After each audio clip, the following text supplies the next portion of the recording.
செலுத்திட விரைவோம், தீபத்தின் ஒளியினில் இணைவோம். திருப்பலி செலுத்திட விரைவோம், புனிதம் மலர்ந்திட மனிதம் மகிழ்ந்திட தீபத்தின் ஒளியினில் இணைவோம். திருப்பலி செலுத்திட விரைவோம். தந்தை மகன் தூயாவியாரின் பெயராலே ஆமென். நம் ஆண்டவராகிய இயேசு கிறிஸ்துவின் அருளும் கடவுளின் அன்பும் தூய ஆவியாரின் நட்புறவும் உங்கள் அனைவரோடும் இருப்பதாக. உம் ஆன்மாவோடும் இருப்பதாக. ஆண்டவருக்கு நன்றி செலுத்துங்கள், என்றென்றும் உள்ளது அவரது பேரன்பு. இயேசு கிறிஸ்துவில் அன்பார்ந்தவர்களே, ஆண்டவர் நம்முடைய வாழ்வில் பலவிதமான நன்மையான காரியங்களை நமக்கு செய்துள்ளார். நாம் செல்லும் போதும் வரும் பொழுதும் பயணிக்கும் பொழுதும் நம்முடைய பயணத்தை பாதுகாப்பான பயணமாக மாற்றியிருக்கின்றார். நம்முடைய உள்ளத்திலும் இல்லத்திலும் எந்த ஒரு தீய எண்ணமும் தீய சக்தியும் அண்டாத வண்ணம் ஆண்டவர் நாம் ஒவ்வொருவரையும் அவருடைய கண்ணின் மணி போல காத்து வருகின்றார். எனவே காக்கின்ற இறைவன், பராமரிக்கின்ற இறைவன் என்று ஒவ்வொரு பொழுதையும் ஆண்டவர் நமக்கு நிறைவான ஆசீர்வாதமாக வழங்கி கொண்டே இருக்கிறார். எனவே அத்தகைய ஆண்டவருக்கு இப்பலியை நாம் அனைவரும் இணைந்து நன்றி திருப்பலியாக இத்திருப்பலியை நாம் ஒப்பு கொடுத்து ஜெபிப்போம். ஆண்டவர் நம்முடைய தனிப்பட்ட வாழ்வில் செய்த நன்மையான காரியங்களை நாம் நினைத்து பார்த்து இறைவனுக்கு நாம் நன்றி பலியாக நாம் ஒப்பு கொடுப்போம். சகோதரிகளே சகோதரர்களே, தூய மறைநிகழ்வை கொண்டாட தகுதி பெறும் பொருட்டு நம்முடைய குற்றங்களையும் பாவங்களையும் இப்போது நாம் அனைவரும் ஏற்றுக்கொள்வோம்.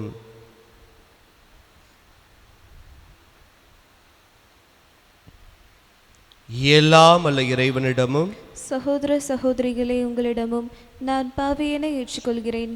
ஏனெனில் என் சிந்தனையாலும் சொல்லாலும் செயலாலும் கடமையில் தவறியதாலும் பாவங்கள் பல செய்தேன். என் பாவமே, என் பாவமே, என் பெரும் பாவமே. ஆகையால் எப்பொழுதும் கன்னியான புனித மரியாவையும் வானதூதர் புனிதர் அனைவரையும் சகோதர சகோதரிகளை உங்களையும் நம் இறைவனாகிய ஆண்டவரிடம் எனக்காக வேண்டிக் கொள்ள மன்றாடுகிறேன். எல்லாம் அல்ல இறைவன் நம் மீது இரக்கம் வைத்து நம் பாவங்களை மன்னித்து நம்மை நிலை வாழ்வுக்கு அழைத்து செல்வாராக. ஆமென்.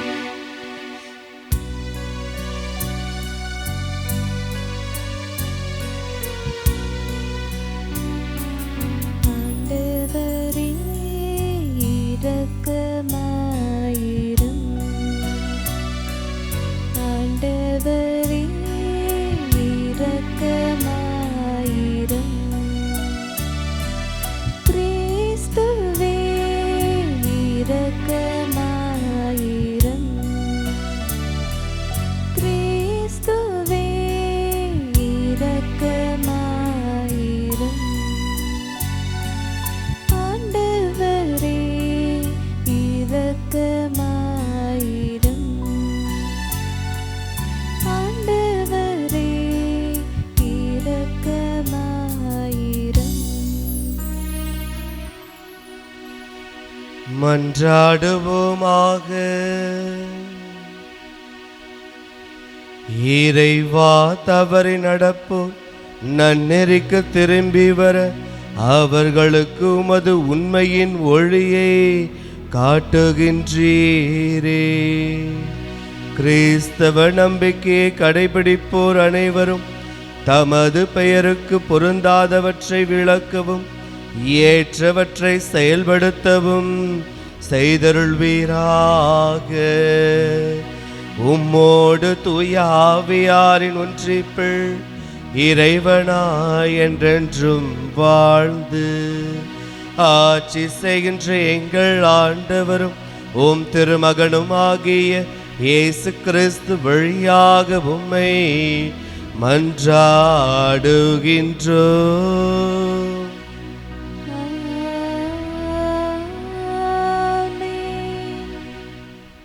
வாசகம். எகிப்து நாட்டினின்று இஸ்ரேல் மக்களை வெளியேற செய்தபோது ஆண்டவர் விழித்திருந்த இரவு இதுவே. விடுதலை பயண நூலிலிருந்து வாசகம். அதிகாரம் 12, இறை திருவசனங்கள் 37 முதல் 42 வரை. அந்நாட்களில் இஸ்ரேல் மக்கள் இராம்சேசிலிருந்து சுக்கோத்துக்கு இடம்பெயர்ந்து சென்றனர்.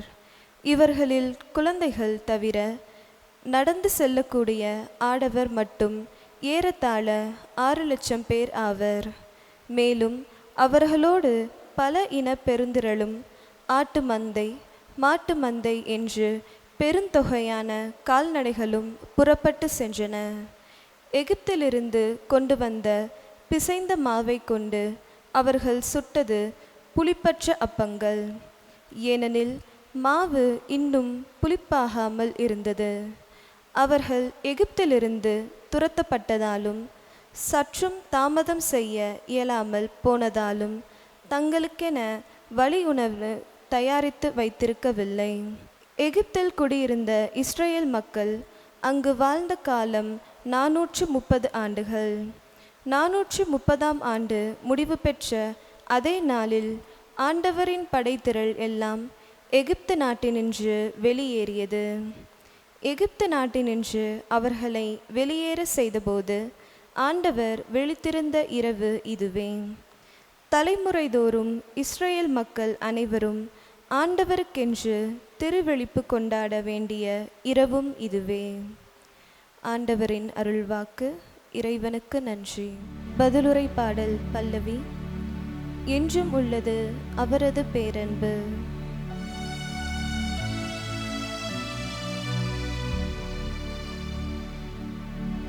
என்றும் உள்ளது அவரது பேரன்பு. என்றும் உள்ளது அவரது பேரன்பு. ஆண்டவருக்கு நன்றி செலுத்துங்கள், ஏனெனில் அவர் நல்லவர். என்றும் உள்ளது அவரது பேரன்பு. தாழ்வுற்றிருந்த நம்மை நினைவு கூர்ந்தவருக்கு நன்றி செலுத்துங்கள். என்றும் உள்ளது அவரது பேரன்பு. என்றும் உள்ளது அவரது பேரன்பு. எகிப்தின் தலைப்பேறுகளை கொன்றழித்தவருக்கு நன்றி செலுத்துங்கள். என்றும் உள்ளது அவரது பேரன்பு. அவர்கள் நடுவிலிருந்து இஸ்ரேலை வெளிக்கொணர்ந்தவருக்கு நன்றி செலுத்துங்கள். என்றும் உள்ளது அவரது பேரன்பு. என்றும் உள்ளது அவரது பேரன்பு. செங்கடலை இரண்டாக பிரித்தவருக்கு நன்றி செலுத்துங்கள். என்றும் உள்ளது அவரது பேரன்பு.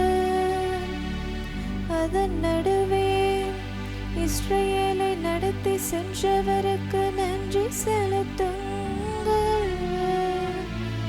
என்றும் உள்ளது அவரது பேரன்பு. என்றும் உள்ளது அவரது பேரன்பு. என்றும் உள்ளது அவரது பேரன்பு.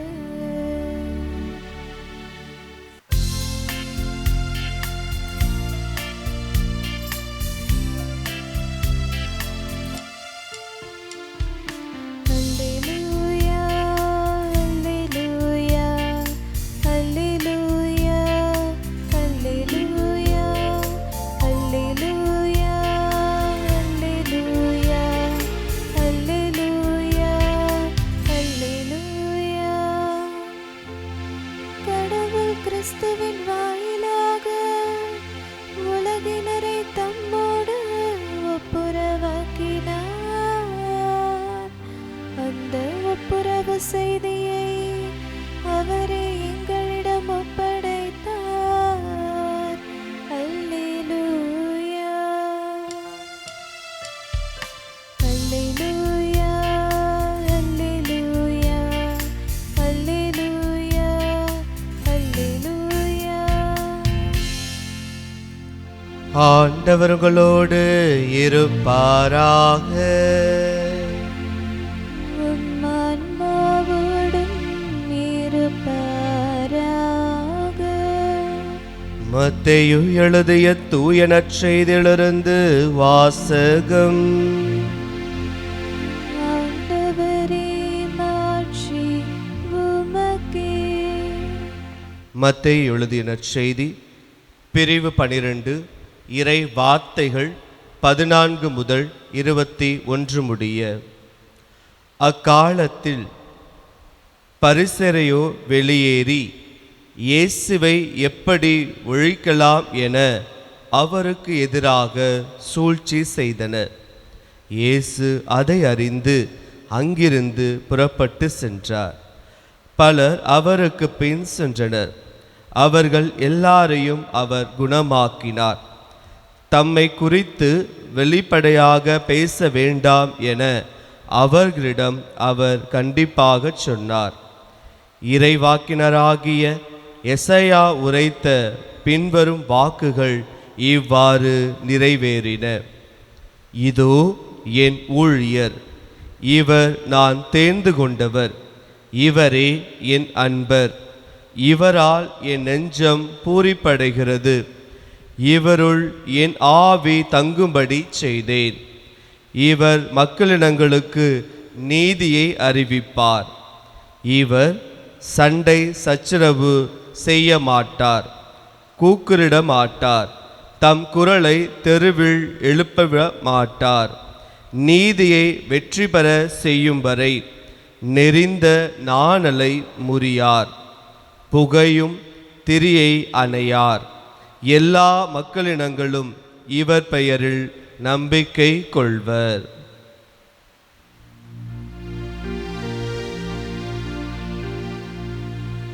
ஆண்டவரின் அருள்வாக்கு. கிறிஸ்துவே, உமக்கு புகழ். 136. இறை இயேசு கிறிஸ்துவில் அன்பார்ந்தவர்களே, ஒரு சிறிய கற்பனை. வழக்கமாக எல்லாருக்குமே நம்முடைய முகமானது, நமது கண்ணானது நெஞ்சுக்கு எதிராக இருக்கின்றது. யாராவது நம்முடைய முதுகுபுறத்தை நாம் பார்த்திருக்கின்றோமா? நிச்சயமாக கிடையாது. ஒரு கற்பனைக்காக நம்முடைய முகமானது திரும்பி நம்முடைய முதுகு பக்கமாக இருந்து நம்ம வாழ்க்கையை நாம் இயல்பாக நகர்த்த முடியுமா? கண் பார்வை எதிராக இருக்கிறது, கை நேராக இருக்கிறது, கால் நேராக இருக்கிறது. இப்படியாக நம்முடைய வாழ்க்கையை நம்மால் நகர்த்த முடியுமா என்று சொல்லி பார்க்கும் பொழுது மிக மிக கடினம்தான். நம்ம நேராக பார்க்கும் பொழுதே சில வேளைகளில் தடுக்கி விழுந்துடுறோம். ஆனால் நம்முடைய கண்ணானது முதுகு பக்கம் திரும்பி இருந்தால் நம்ம இயல்பாக நடப்பது, இயல்பாக சாப்பிடுவது, இயல்பாக விளையாடுவது என்பதெல்லாம் நமக்கு ஒரு சாதாரணமான காரியமாக அமையாது. எனவே மிக கடினமாக தான் அமையும். இப்படிப்பட்ட வாழ்க்கையை நம்ம விரும்பி ஏற்போமா? நிச்சயமாக விரும்பி ஏற்க மாட்டோம் என்பதுதான் நம்முடைய பல நபர்களுடைய கருத்தாக இருக்கிறது. ஆனால் நம்முடைய உலகில் ஒரே ஒரு நபர் தன்னுடைய முகமானது முதுகு பக்கம் திரும்பி கை கால்கள் இழந்து இன்னமும் உயிர் வாழ்ந்து கொண்டிருக்கிறார். அவர் படித்து பல பட்டங்களை வாங்கி இன்று பல மக்களுக்கு ஊக்கமளிக்கும் பேச்சாளராக இருக்கிறார் என்பதை நினைத்து பார்க்கும் பொழுது மிகவும் வியப்புக்குரியதாக இருக்கிறது. 1976 பிரேசிலில் கிளாடியோ ஒலிவெரா என்கின்ற ஒரு குழந்தையானது பிறக்கின்றது. அதனுடைய கழுத்து தண்டுவடம் செயல் இழந்து கழுத்து ஒரு பக்கமாக சாய்ந்து முகமானது முதுகு பக்கம் திரும்பி அக்குழந்தையானது பிறந்திருக்கின்றது. அந்த குழந்தையை பார்த்தவுடனே அந்த மருத்துவர் சொல்கின்றார், இக்குழந்தையானது 24 மணி நேரம் கூட தாண்டாது, இக்குழந்தையானது இறந்துவிடும் என்று சொன்னார். இருந்தாலும் அந்த தாயானவர், நான் பெற்றெடுத்த இந்த சிசு உயிரோடு வாழ வேண்டும், இல்லைம்மா அது பிறந்தா ரொம்ப கஷ்டப்படும், அதால் கைகால் செயல்படுத்த முடியாது, கால்கள் செயல்படுத்த முடியாது, கழுத்து ஒரு பக்கமாக திரும்பி இருக்கிறது, வாழ்க்கையில் அது மிக மிக கஷ்டப்பட போகிறது, துன்பப்பட போகிறது என்றெல்லாம் மருத்துவர்கள் சொன்னார்கள். ஆனால் அந்த தாய் ஒருபோதும் அந்த சிசுவை விட்டு கொடுக்கவில்லை. அந்த குழந்தையை நான் வளர்க்கிறேன், அந்த துன்பத்தை நான் சுமந்து கொள்கின்றேன், சுமை சுமந்து சோர்ந்திருப்பவர்களை எல்லோரும் என்னிடம் வாருங்கள், நான் உங்களுக்கு இளைப்பாறுதல் தருவேன் என்று சொன்ன அதே இறை வார்த்தையை அந்த தாயானவர் குழந்தையை பார்த்து சொல்கின்றார், குழந்தையினுடைய அனைத்து துன்பங்களையும் நான் சுமந்து கொள்கிறேன் என்று சொல்லி அந்த தாய்க்கு இணங்க அந்த மருத்துவர் சிகிச்சை அளிக்கின்றார். 24 மணி நேரத்தில் இறந்து போகக்கூடிய குழந்தையை காப்பாற்றி அந்த தாயுடைய கையில் கரங்களில் கொடுக்கிறார். அந்த தாயானவர் அவரை வளர்க்கின்றார். படிப்பதற்காக அவர் பல உதவிகளை செய்கின்றார். அவர் படித்து பொறியியலில் மிகச்சிறந்த ஒரு வல்லுநராக பல்வேறு வியாபாரம் செய்கின்ற நபர்களுக்கு தற்பொழுது ஆலோசனை தரக்கூடிய மிக ஒரு சிறந்த பொருளியல் வல்லுநராக அவர் திகழ்ந்தார். மேலுமாக பல்வேறு நாடுகளுக்கும் சென்று ஊக்கமளிக்கின்ற பேச்சாளராக சிறந்து விளங்குகின்றார். அவருடைய கைகளும் செயல்படவில்லை, கால்களும் செயல்படவில்லை. ஆனால் தன்னுடைய முகத்தை வைத்து கொண்டு சில அசைவுகளை வைத்து கொண்டு தன்னுடைய உதட்டாலும் தன்னுடைய நாவாலும் புத்தகங்களை பிரட்டி படித்து தன்னுடைய வாழ்க்கையில் இன்று ஒரு மிகப்பெரிய வெற்றியாளராக வந்திருக்கிறார். எனவே பிறந்த தருணம் முதல் அவருக்கு பல தடைகள் வந்து கொண்டே இருந்தன. ஒவ்வொரு நாளும் ஏதாவது ஒரு தடை வந்து கொண்டே இருக்கும்.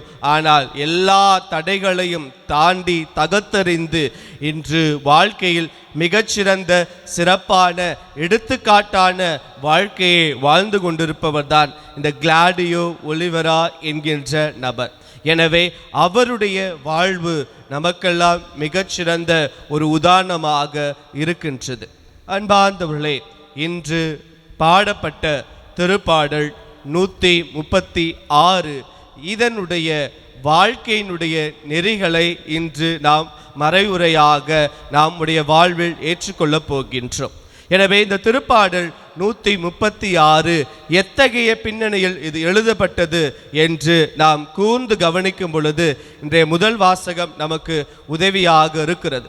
எனவே எகிப்தில் அடிமைகளாக இருந்த இஸ்ரேல் மக்கள் தங்களுடைய இறைவனால் வாக்களிக்கப்பட்ட கானா நாட்டை நோக்கி செல்வதற்காக தங்களை தயார் செய்து கொள்கின்ற இரவாக, நள்ளிரவாக, இறைவனே விழிப்புணர்வோடு கண்முழித்த இரவாக அந்த திருவிழிப்பு இரவு இருந்தது என்பதை முதல் வாசகம் ஞாபகப்படுத்துகிறது. எனவே தயார் நிலையில் இருப்பதற்காக புளித்த மாவை தங்களுடைய கைகளில் எடுத்துக்கொண்டு அதை வழி போக்கும் உணவாக, வழியில் செல்லும் பொழுது அதை உண்ணக்கூடிய உணவாக, அந்த உணவை உண்பதற்காக அவர்கள் எடுத்து செல்கிறார்கள் என்பதை இன்றைய முதல் வாசகம் பதிவு செய்கின்றது. எனவே இதனுடைய ஒரு பதில் இருப்பாக தான் இன்றைய திருப்பாடல் 136 அமைகின்றது. இந்த 136வது திருப்பாடல் என்பது நன்றியின் திருப்பாடல். இதை மற்றொரு விவிலிய ஆராய்ச்சியாளர் அழகாக சொல்கின்றார். விவிலியத்திலேயே மிகச்சிறந்த இறைவனை புகழக்கூடிய ஒரு திருப்பாடல் என்னவென்றால் அது திருப்பாடல் 136 மட்டும்தான். எனவே இந்த 136வது இந்த திருப்பாடலானது 5 பகுதிகளாக பிரிந்திருக்கிறது. முதல் பகுதி இயற்கைக்கு, படைப்புக்கு நன்றி செலுத்துகின்றதாக அமைகின்றது. எனவே இந்த உலகத்தில் இறைவன் ஒளியை உண்டாக்கினார், இந்த உலகத்தில் நீரை படைத்தார், விலங்குகளை படைத்தார், இந்த உலகம் முழுவதையும் முழுமை ஆக்கியவர் நம்முடைய இறைவன். எனவே அப்படிப்பட்ட இயற்கையானது இவர்கள் பாலைவனத்தில் நடந்து செல்லும் பொழுது மேகத்தூணாகவும் நெருப்பு தூணாகவும் இருந்து அவர்களை பாதுகாத்தது. எனவே இயற்கைக்கு நன்றி செலுத்துகிறார்கள். போகிற போக்கில் அவர்களுக்கு பாலைவனத்தில் குடிப்பதற்கு கூட நீர் இல்லாமல் தவித்து கொண்டிருக்கின்ற அந்த வேளையில் பாறைகள் இருந்து நீர் சொரிந்தது, அந்த நீர் ஊற்றெடுத்தது, அந்த நீரை பருகினார்கள். எனவே இயற்கையானது இறைவன் வழியாக இஸ்ரேல் மக்கள் விடுதலை அடைவதற்கு, கானான் நாட்டை நோக்கி நடப்பதற்கு உதவிகரமாக இருந்தது இயற்கை. எனவே அந்த இயற்கைக்கு அவர்கள் நன்றி செலுத்துகின்றார்கள். அதற்கு அடுத்தபடியாக இஸ்ரேலுடைய விடுதலைக்காக விடுவித்த, குறிப்பாக செங்கடலை கடந்து செல்வதற்கு உதவி செய்த இறைவனை எண்ணி அந்த செங்கடலை பிரித்த நம்முடைய எல்லாம் வல்ல தந்தையாம் கடவுளுக்கு நன்றி செலுத்துகிறார்கள். அதற்கு அடுத்தபடியாக போரில் அவர்கள் வெற்றி பெறுகிறார்கள். கானான் நாட்டை நோக்கி சென்று கொண்டிருக்கின்ற வழியில் பல்வேறு ஆபத்துகள் வருகின்றன. பல்வேறு நாட்டு தலைவர்கள் அவர்களுடைய பயணத்தை குறுக்கீடு செய்கின்றார்கள்.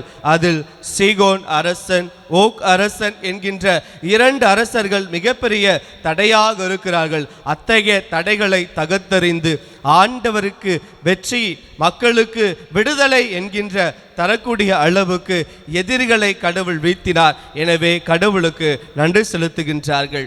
இறுதியாக ஒரு மக்களுடைய இயல்பான வாழ்வு, மகிழ்ச்சியான வாழ்வு என்னவென்றால் அனைவரும் இணைந்து ஒன்றாக உணவு அருந்துவது என்பது. எனவே உணவளித்த இறைவனுக்கு நன்றி செலுத்துகின்றார்கள். உணவு என்பது வெறும் ஊட்டச்சத்தான உணவை மட்டும் குறிப்பது கிடையாது. உணவு என்பது இங்கு அமைதியை குறித்து காட்டுகிறது. சற்று நாம் சிந்தித்து பார்ப்போம். தற்போது போர் நடந்து கொண்டிருக்கின்ற பல்வேறு நாடுகளில் மக்கள் எவ்வாறாக உணவை அறிந்து கொண்டிருக்கின்றார்கள் என்பதை நாம் சிந்தித்து பார்ப்போம், கற்பனை செய்து பார்ப்போம். அவர்கள் அமர்ந்து மெதுவாக அமர்ந்து மகிழ்ச்சியாக உணவை உண்டு கொண்டிருக்கிறார்களா? கண்டிப்பாக கிடையாது. எங்கு உணவு கிடைக்கும் என்று அலைந்து திரைந்து கிடைத்த உணவை அளவாக அவர்கள் அள்ளிக்கொண்டு உணவு அருந்துகிறார்கள். காரணம், இப்பொழுது கிடைக்கின்ற உணவை மற்றவர்கள் பறித்து கொள்வார்களா என்கின்ற ஒரு அச்சமான நிலை. எனவே உணவை பாதுகாக்க கூட அவர்களுக்கு மனம் இல்லை. காரணம், அடுத்தவர்கள் பசியாக இருக்கலாம். எனவே உணவை பகிர்ந்து கொடுக்கின்ற அந்த இயல்பான ஒரு சூழ்நிலைக்குள்ளாக அவர்கள் சென்று கொண்டிருக்கின்றார்கள். எனவே உணவை அவர்கள் அமைதியாக உணவருந்துவதே கிடையாது. காரணம் இந்த போர். ஆனால் இஸ்ரேல் மக்கள் பாலைவனத்தில் ஆண்டவருடைய கிருபையால் அவர்கள் அமைதியாக அவர்கள் உணவருந்தினார்கள். எனவே உணவளித்த இறைவனுக்கு நன்றி செலுத்துகின்றார்கள். இறுதியாக எல்லா புகழும் இறைவனுக்கு உரியதே என்று சொல்லி விண்ணக இறைவனுக்கு தங்களுடைய நன்றியை தெரிவித்துக் கொள்கிறார்கள். எனவே இந்த திருப்பாடலில் ஒவ்வொரு வரியிலும் ஆண்டவருடைய பேரன்பு மேலானது என்கின்ற வார்த்தையை பதிவு செய்கின்றார்கள். இறைவனுடைய அன்பு என்பது மிக அளப்பெரியது. அது மக்கள் அனைவரையும் பாதுகாப்பது, பராமரிப்பது போன்ற அனைத்து காரியங்களையும், ஆசீர்வாத காரியங்களையும் செய்யக்கூடியது. எனவே இந்த திருப்பாடல் வழியாக நம்முடைய வாழ்விற்கு நாம் எதை எடுத்துக்கொள்வது என்று சந்திக்கும் பொழுது ஒரே ஒரு கருத்தை மட்டும் இந்த திருப்பாடல் வழியாக இன்று நாம் சிந்திக்க இருக்கின்றோம். அது என்னவென்றால், தடைகளை தகர்த்தெறியும் நம்பிக்கை. நம்முடைய நம்பிக்கையில் நாம் பயணம் செய்து கொண்டே இருக்கின்றோம். எவ்வாறு இஸ்ரேல் மக்கள் கானான் நாட்டை நோக்கி பயணம் செய்து கொண்டிருக்கின்றார்களோ அதே போல நாமும் ஆண்டவரை நோக்கி நம்முடைய வாழ்வில் ஒவ்வொரு நாளும் பயணித்து கொண்டே இருக்கின்றோம். அந்த பயணத்தில் ஏதாவது தடைகள் வரும் பொழுது, அந்த பயணத்தில் ஏதாவது கஷ்டம் வரும் பொழுது, துன்பம் வரும் பொழுது, நம்முடைய வாழ்வானது இயல்பான வாழ்வை விட்டுவிட்டு, அமைதியான வாழ்வை விட்டுவிட்டு ஒரு அமைதியற்ற ஒரு சூழ்நிலைக்குள்ளாக, நிம்மதியற்ற ஒரு சூழ்நிலைக்குள்ளாக நாம் கடந்து செல்கின்றோம். ஆனால் இறைவன் அமைதியை தரக்கூடியவர். இறைவன் நம்முடைய வாழ்வில் மகிழ்ச்சியை தரக்கூடியவர். எனவே எவ்வளவு தடைகள் வந்தாலும் ஆண்டவருடைய நம்பிக்கையில் நாம் நிலைத்து நிற்கும் பொழுது நிச்சயமாக நம்முடைய வாழ்வில் வெற்றி உண்டு என்பதை இந்த நாளில் நாம் இன்னும் சிறப்பாக அறிந்து கொள்வோம். எண்ணிக்கை புத்தகம் பிரிவு 21 இறைவார்த்தை 21 நாம் இவ்வாறாக வாசிக்கின்றோம். இஸ்ரேல் எமோரியர் மன்னன் சீகோனிடம் தூதர்களை அனுப்பி கூறியது. அதாவது இஸ்ரேல் மக்கள் பாலைவனத்தில் பயணம் செய்து கொண்டிருக்கும் பொழுது அங்கு சீகோன் என்கின்ற அரசனானவன் இருக்கின்றார். அவருடைய எல்லைப்புறத்தை கடக்க வேண்டும். எனவே அவனுக்கு தூது அனுப்பி நம்முடைய விடுதலை நாயகன் மோசே தூது அனுப்புகின்றார். என்ன அனுப்புகிறார் என்று பார்க்கும் பொழுது, நாடு வழியே நாங்கள் செல்ல அனுமதியும், நாங்கள் வயல் பக்கமோ திராட்சை தோட்ட பக்கமோ திரும்ப மாட்டோம், நாங்கள் யாதொரு கிணற்றிலிருந்து தண்ணீர் குடிக்கவும் மாட்டோம், நாங்கள் எல்லையை தாண்டும் வரை அரச நெடுஞ்சாலை வழியாகவே செல்வோம். ஆனால் தன் எல்லை வழியே இஸ்ரேல் கடந்து செல்ல சீகோன் இடம் தரவில்லை. எனவே மோசே கேட்கின்றார், நாங்கள் உங்களுடைய நெடுஞ்சாலை வழியாக, அரசனுடைய நெடுஞ்சாலையின் வழியாக, அவருடைய கட்டுப்பாட்டில் அவருடைய அனுமதியுடன் நாங்கள் இந்த நாட்டை கடந்து செல்ல நாங்கள் விரும்புகின்றோம். உங்களுடைய வயல்வெளிகளுக்கோ உங்களுடைய திராட்சை தட்ட பக்கமோ நாங்கள் திரும்பி பார்ப்பது கிடையாது. காரணம், அங்கு வயல் விளைந்திருக்கும், அதில் நாங்கள் திருடிக்கொள்வோம், திராட்சை பழங்களை திருடிக்கொள்வோம், உங்களுடைய சொத்துக்களை கவர்ந்து கொள்வோம் என்றெல்லாம் நீங்கள் பயப்பட தேவையில்லை. உங்கள் கிணற்றிலிருந்து கூட நாங்கள் தண்ணீர் குடிக்க மாட்டோம். எனவே நாங்கள் கடந்து செல்ல எங்களுக்கு அனுமதியும் என்று சொல்லும் பொழுது நிச்சயமாக சீகோன் அரசன் அதை ஏற்றுக்கொள்ளவில்லை. எனவே இஸ்ரேல் மக்களுக்கு எதிராக போர் புரிய வேண்டும் என்று அவன் ஆசைப்படுகின்றார். ஆனால் மோசேயினுடைய விருப்பமானது போர் அல்ல, அமைதியை விரும்புகின்றார். எனவே சீகோன் அரசனுடைய இந்த போருக்கு எதிர்ப்பாக ஆண்டவரே எங்களுக்கு சார்பாக போரிடுவார் என்ற நம்பிக்கையுடன் இந்த முதல் தடையை அவர் மேற்கொள்கின்றார். எனவே ஆண்டவருடைய துணையோடு சீகோன் அரசனை வீழ்த்திவிட்டு இஸ்ரேல் மக்கள் அந்த நாட்டை கடந்து சென்று கானான் நாட்டிற்கு சென்றார்கள் என்பதை விவிலியமானது நமக்கு பதிவு செய்கின்றது. இப்படியாக முதல் தடை வரும் பொழுது ஆண்டவர் எங்களோடு இருக்கின்றார், எங்களோடு பயணிக்கின்றார் என்ற நம்பிக்கையில் தடைகளை தகர்த்தெறிந்து ஆண்டவருடைய பார்வையில், ஆண்டவருடைய கிருபையில் அவர்கள் கடந்து சென்றார்கள் என்பதை பார்க்கின்றோம். அடுத்தபடியாக ஓகை என்கின்ற ஒரு அரசன். இந்த அரசனை பற்றி விவிலியமானது எவ்வாறாக பதிவு செய்கின்றது என்றால், இவன்தான் அரக்கர்களின் கடைசி அரசன் என்கின்ற சொல்கின்ற அளவிற்கு ஓகை அரசனுடைய பணபலம், அவருடைய பதவி பலம், அவருடைய போர் பலம் மிகுந்திருந்தது என்பதை விவிலியமானது பதிவு செய்கின்றது. எனவே ஓகன் அரசனை வீழ்த்துவது என்பது மிக மிக ஒரு கடினமான காரியம். இருந்தாலும் இஸ்ரேல் மக்கள் அந்த அரக்கனுடைய அரசனை வீழ்த்தினார்கள் என்பதை விவிலியமானது நமக்கு பதிவு செய்கின்றது. காரணம், இஸ்ரேல் மக்களோடு கடவுள் இருந்தார், யாவே கடவுள் இருந்தார், எல்லாம் வல்ல கடவுளாகிய ஆண்டவர் அவர்களோடு பயணித்தார். எனவே அவர்களுடைய வாழ்வில் எத்தகைய தடைகள் வந்தாலும் அனைத்து தடைகளையும் தகர்த்தெறிந்து ஆண்டவர் காட்டிய அந்த நேரிய வழியில் அவர்களை வழிநடத்தி கானான் நாட்டை நோக்கி கடவுள் வழிநடத்தினார் என்பதை பார்க்கின்றோம். எனவே நம்முடைய வாழ்வில் இவ்வாறாக பல தடைகள் வரும்போது நாம் எவ்வாறாக செயல்படுகிறோம்? மத்தேயு நற்செய்தி பிரிவு 16 இறைவார்த்தை 23 நாம் இவ்வாறாக வாசிக்கின்றோம். இயேசு பேதுருவை திரும்பி பார்த்து, என் கண்முன் நில்லாதே சாத்தானே, நீ எனக்கு தடையாக இருக்கிறார். ஏனெனில் கடவுளுக்கு ஏற்றவை பற்றி எண்ணாமல் மனிதருக்கு ஏற்றவை பற்றியே எண்ணுகிறாய் என்பதை சொல்லி பேதுருவை ஆண்டவர் சாடுகின்றார். எனவே ஆண்டவர் இந்த உலகத்தில் சிலுவை சாவை ஏற்று மரித்து அவர் விண்ணேறி செல்ல வேண்டும் என்பதுதான் இறை திட்டமாக இருக்கிறது. ஆனால் அந்த இறை திட்டத்திற்கு பேதுரு தடையாக இருக்கின்றார். எனவே நம்முடைய வாழ்வில் நாம் சிந்தித்து பார்ப்போம், நம்முடைய வாழ்வில் எத்தகைய தடைகள் வருகின்றன? இறைவனுக்கு ஏற்ற தடைகள் இருந்தால் அந்த தடைகளை இறைவனை தகர்த்தெறிந்துருவார். ஆனால் பல வேளைகளில் நாமே நமக்கு தடையாகவே இருக்கிறோம் என்பதை நாம் சிந்தித்து பார்க்க வேண்டும். நாம் பாவத்தில் வீழ்வதற்கு நம்முடைய உள்ளமே, நம்முடைய சிந்தனையே காரணமாக இருக்கிறது என்பதை நாம் அறிந்து கொள்ள வேண்டும், புரிந்து கொள்ள வேண்டும். எனவே நம்முடைய வாழ்வில் ஏற்படுகின்ற பல தடைகள் நமக்கு நாமே தோண்டுகின்ற ஒரு குழியாக இருக்கிறது என்பதை நாம் சிந்தித்து பார்க்க வேண்டும். நம்முடைய வாழ்வில் தேவைகளுக்கு அதிகமாக ஆசைகளுக்கு நாம் இடம் கொடுத்து விடுகின்றோம்.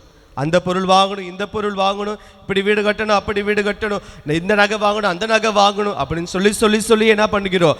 ஏகப்பட்ட கடன்களை நம்முடைய வாழ்வில் வாங்கி கொள்கின்றோம். வாங்கிவிட்டு இஎம்ஐ அடைக்க முடியாமல், கடனை திருப்பி செலுத்த முடியாமல், வட்டி செலுத்த முடியாமல் நம்ம பல பேர் துன்பப்படுகிறோம். வாழ்க்கையில் நமக்கு மகிழ்ச்சிக்கு ஒரு தடை விதித்து நமக்கு துன்பத்திற்கு நாம் வழிவகுக்கிறோம் என்றால் அதற்கு காரணம் நான் மட்டும்தான். எனவே நம்முடைய சிந்தனையானது எப்படிப்பட்ட சிந்தனையாக இருக்க வேண்டும் என்று சொல்லி பார்க்கும் பொழுது, இறைவனுடைய திட்டத்திற்கு ஏற்ற சிந்தனையாக நம்முடைய சிந்தனை இருக்க வேண்டும். மனித சிந்தனையிலிருந்து கடந்து இறை சிந்தனைக்கு நாம் ஒவ்வொருவரும் கடந்து செல்ல வேண்டும். திருத்தூதர் பணிகள் நூல் பிரிவு 8 இறை வார்த்தை 30 நாம் இவ்வாறாக வாசிக்கின்றோம். எத்தோப்பியா அரசரான நிதி அமைச்சர் அவர் திருமுழுக்கு பெற வேண்டும் என்று ஆசைப்படுகின்றார். அப்பொழுது திருத்தூதரான பிலிப்பிடம் கேட்கின்றார், நான் திருமுழுக்கு பெற ஏதாவது தடை இருக்கிறதா என்று சொல்லி கேட்கும் பொழுது பிலிப்பு சொல்கின்றார், நீர் முழு உள்ளத்தோடு நம்பினால் தடை இல்லை என்றார். உடனே அவர் இயேசு கிறிஸ்துவை இறைமகன் என்று நம்புகிறேன் என்று சொல்லும்போது அவர் திருமுழுக்கு பெற்று ஆண்டவருடைய ஆசீர்வாதத்தையும் ஆண்டவருடைய பராமரிப்பையும் முழுமையாக பெற்றுக்கொண்டார். எனவே ஆண்டவரை நம்பும் பொழுது நம்முடைய வாழ்வில் எத்தகைய தடைகள் வந்தாலும் அவற்றையெல்லாம் கடந்து செல்லக்கூடிய ஆற்றல் வருகிறது. ஒரு நோய் வந்து விடுகிறது, உடலில் ஒரு கஷ்டம் வந்து விடுகிறது, கை கால்கள் அடிபட்டு படுத்த படுக்கையாக இருக்கிறேன், என்னுடைய குடும்பத்திற்கான பொருளாதார உதவியானது குறைந்து கொண்டே இருக்கிறது என்று நாம் உடல் நோய்களை தடையாக எண்ணும் பொழுது நாம் முடங்கி போகின்றோம், முடக்குவாதமுற்றவராகவே நாம் மாறிவிடுகின்றோம். ஆனால் இறைவனை நம்பி இறங்கும் பொழுது இறைவன் எங்களை பாதுகாத்துக் கொள்வார், இறைவன் எங்களை பராமரித்துக் கொள்வார் என்ற நம்பிக்கையில் நாம் வளரும் பொழுது நிச்சயமாக அத்தகைய தடைகளை நீங்கி ஆண்டவருடைய ஆசீர்வாதத்தை நாம் முழுமையாக பெறுகிறோம் என்பதை நாம் புரிந்து கொள்ள வேண்டும். யாக்கோப்புக்கு எழுதிய கடிதம் பிரிவு 1 இறைவார்த்தை 20 நாம் இவ்வாறாக வாசிக்கின்றோம், மனிதரின் சினம் கடவுளுக்கு ஏற்புடைய செயல்கள் நிறைவேற தடையா இருக்கின்றன. நம்முடைய வாழ்க்கையில் உறவுகளோடு வாழ வேண்டும், நம்முடைய உடன் பிறந்தவர்களோடு வாழ வேண்டும், உறவினர்களோடு வாழ வேண்டும். இப்படி ஒன்றாக இணைந்து வாழ்வதுதான் இறைவனுடைய விருப்பமாக இருக்கிறது. எங்கு 2-3 நபர்கள் என்னுடைய பெயரில் ஜெபிக்கின்றார்களோ அவர்களுடைய மத்தியில் நான் இருப்பேன் என்று ஆண்டவர் அழுத்தமாக சொல்லியிருக்கின்றார்.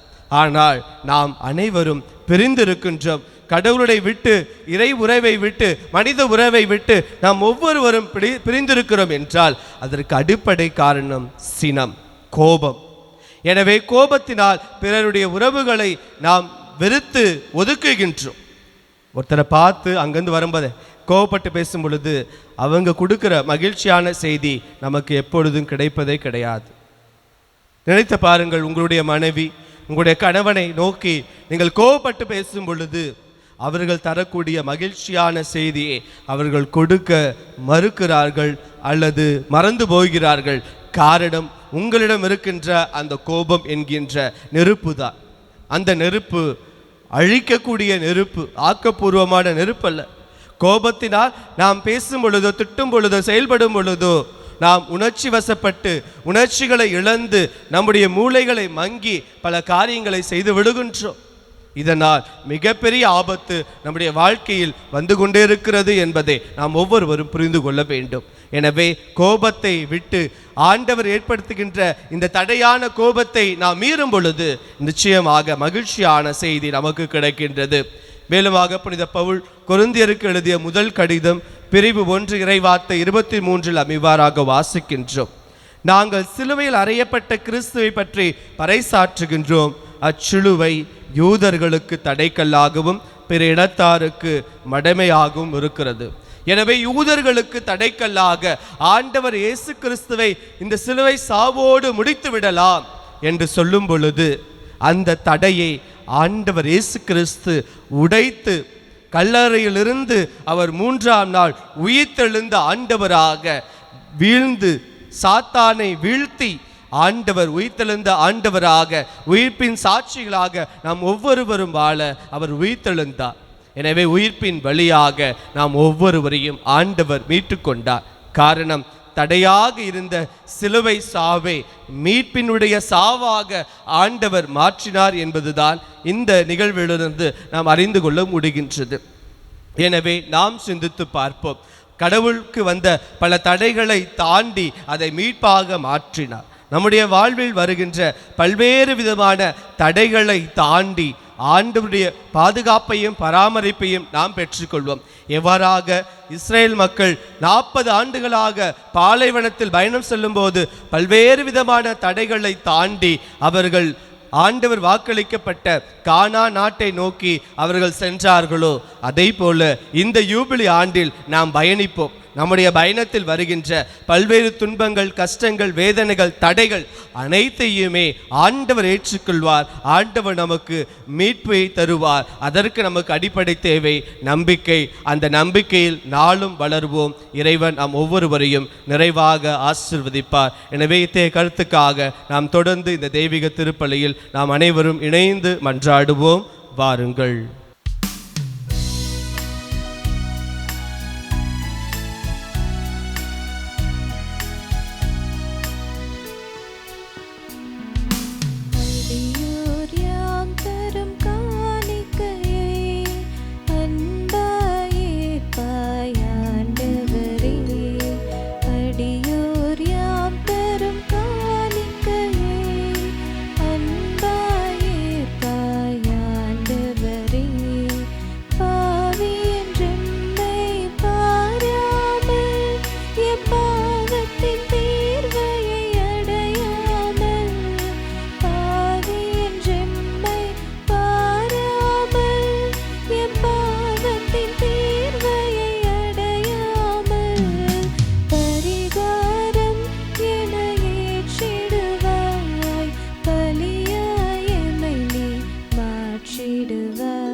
அன்பார்ந்தவர்களே, என்னுடையதும் குணமான பலி எல்லாமல்ல தந்தையாக இறைவனுக்கு ஏற்றதாகும்படி மன்றாடுங்கள்.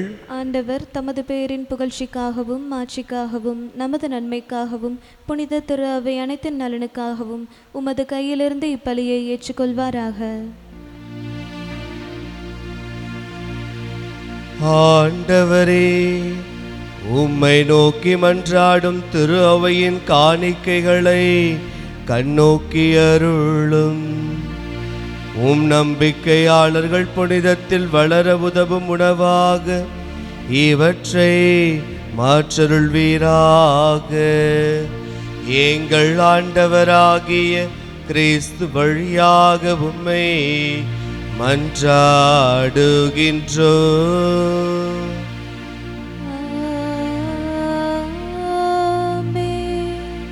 ஆண்டவர் உங்களோடு இருப்பாராக.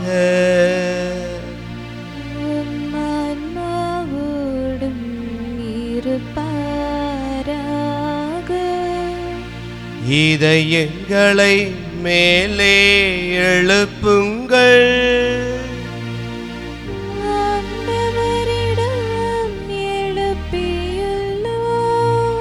நம் இறைவனாகிய ஆண்டவருக்கு நன்றி கூறுவோம்.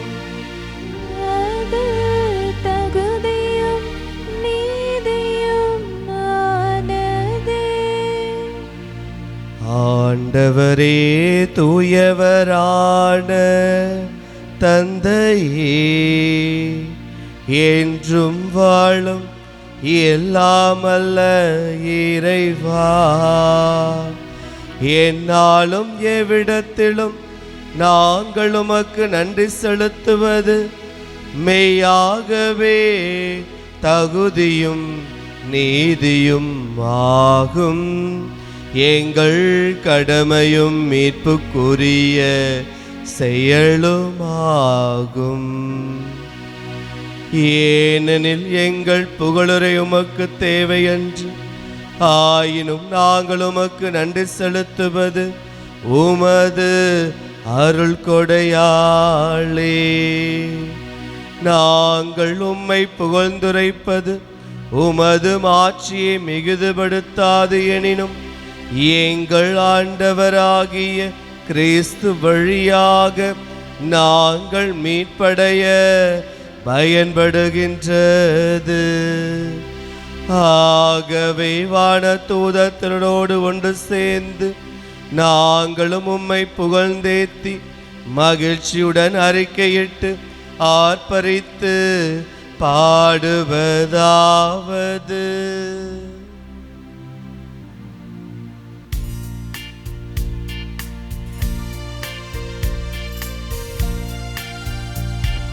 தூயவர் தூயவர் தூயவர், வான்படைகளின் கடவுளாம் ஆண்டவர்.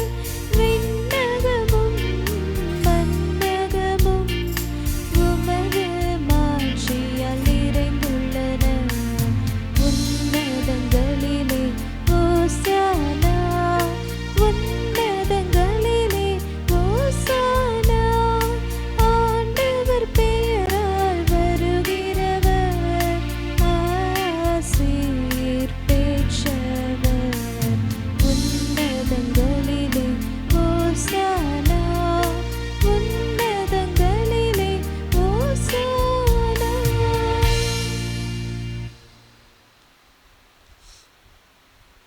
ஆண்டவரே, நீர் மெய்யாகவே தூயவர், தூய்மை அனைத்திற்கும் ஊற்று. ஆகவே உம்முடைய ஆவியை பொழிந்து இக்காணிக்கைகளை தூய்மைப்படுத்த உம்மை வேண்டுகின்றோம்.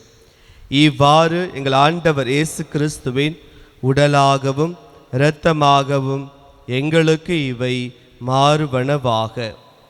அவர் பாடுபட உளம் கனிந்து தம்மை கையளித்த போது அப்பத்தை எடுத்து உமக்கு நன்றி செலுத்தி அதை பெற்று தம் சீடர்களுக்கு அளித்து அவர் கூறியதாவது: அனைவரும் இதிலிருந்து பெற்று உண்ணுங்கள், ஏனெனில் இது உங்களுக்காக கையளிக்கப்படும் என் உடல்.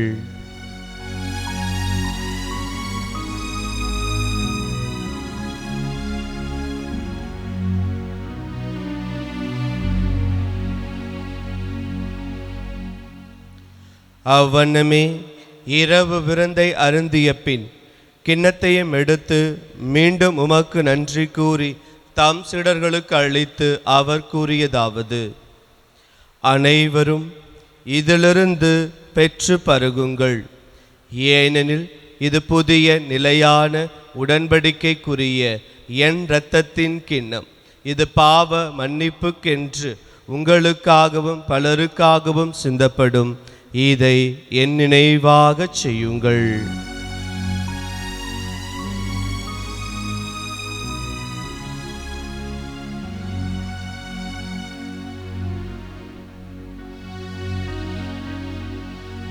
நம்பிக்கையின் மறைபொருள்.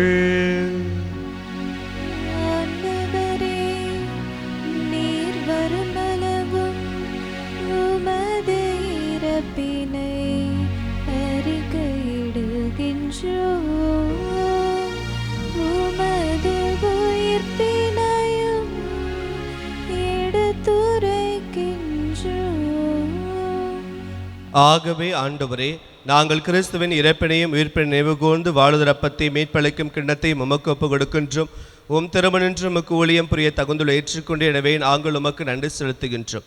மேலும் கிறிஸ்துவின் உடலிலும் இரத்தத்திலும் பங்கு கொள்ளும் எங்களை தூய ஆவியானவர் ஒன்று சேர்க்க வேண்டுமென உம்மை தாழ்மையுடன் மன்றாடுகின்றோம். ஆண்டவரே, உலகெங்கும் பரவியிருக்கும் உமது திரு அவையை நினைவு கூர்ந்தருளும். எங்கள் திருத்தந்தை லியோ, எங்கள் ஆயர் ஆரோக்கியராஜ், எல்லா திருநிலையினர் ஆகிய அனைவருடனும் உமது திரு அவை அன்பில் நிறைவு பெறச் செய்திருளும். மேலும் உயிர்த்தலும் எதிர்நோக்குடன் திகழ்கொள்ளும் எங்கள் சகோதர சகோதரிகளையும் இறந்தோர் அனைவரையும் இரக்கத்துடன் நினைவு கூர்ந்து உமது திருமுக ஒளியினுள் ஏற்றிருளும். எங்கள் அனைவர் மீதும் இரக்கமாயிரும். கடவுளின் கன்னித்தாயான புனித மரியா, அவருடைய கணவரான புனித யோசேப்பு, புனித திருத்தூதர்கள், இவ்வுலகில் உமக்கு உகந்தவராய் வாழ்ந்த ஆகிய புனிதர் அனைவுடனும் நாங்கள் இலைவாழ்வில் பங்கு கொள்ளும் தகுதி பெற்று உம் திருமகன் இயேசு கிறிஸ்து வழியாக உம்மை புகழ்ந்தேத்தும் வரமருள உம்மை மன்றாடுகின்றோம். இவர் வழியாக இவரோடு இவரில் எல்லாம் வல்ல இறைவனாகிய தந்தையே, தூய ஆவியாரின் ஒன்றிப்பில் எல்லா புகழும் ஆட்சியும் என்றென்றும் உமக்கு உரியதே.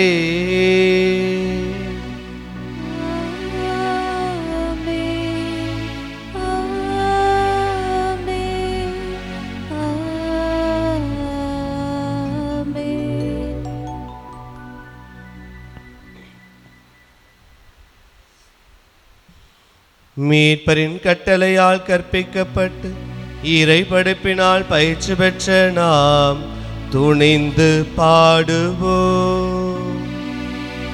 விண்ணுலகில் இருக்கிற எங்கள் தந்தையே, உமது பெயர் தூயது என போற்ற பெருக,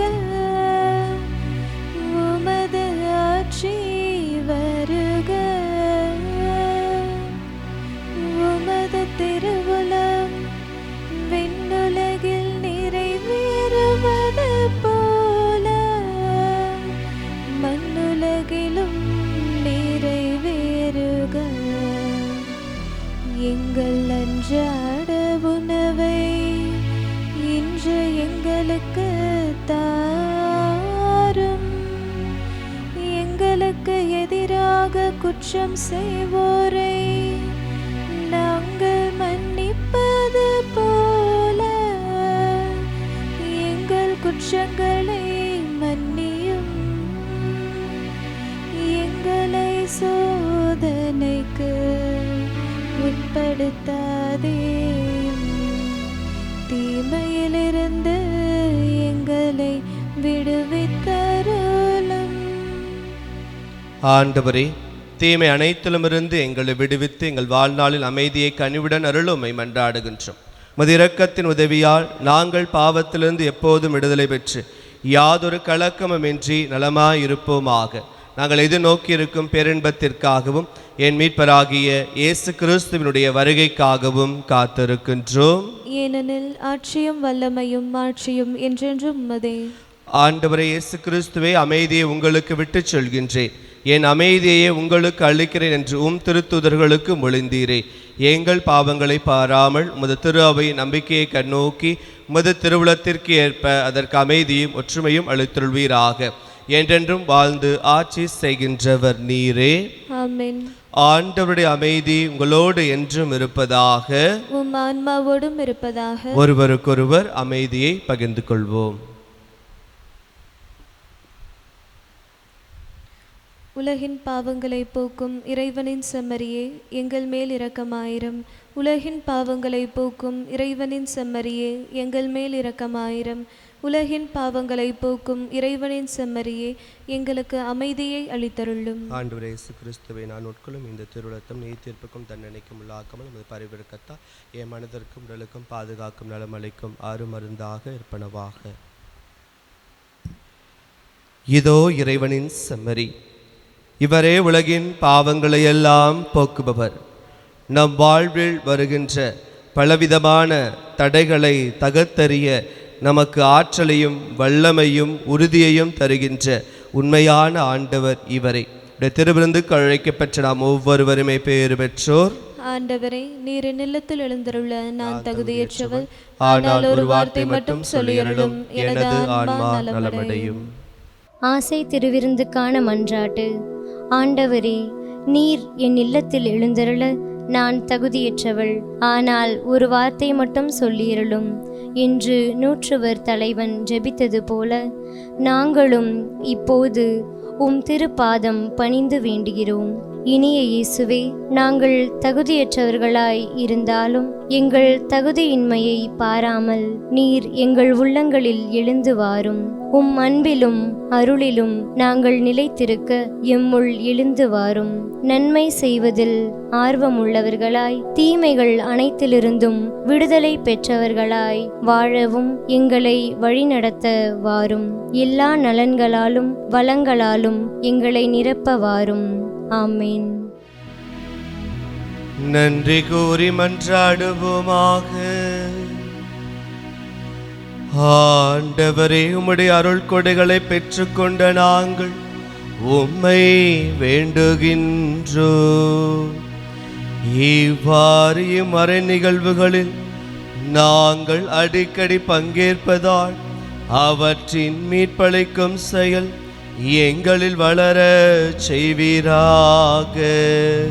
எங்கள் ஆண்டவராகிய கிறிஸ்து வழியாக உம்மை மன்றாடுகின்றோம். ஆண்டவர் உங்களோடு இருப்பாராக.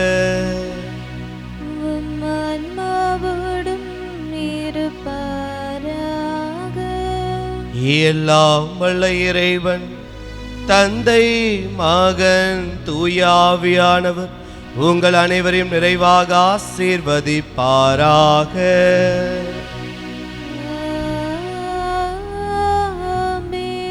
தடைகளை மீறி வாழ்க்கையில் வெற்றி பெற சென்று வாழுங்கள். திருப்பலி நிறைவுற்றது.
தந்தை, மகன், தூய ஆவியாரின் பெயராலே ஆமென்.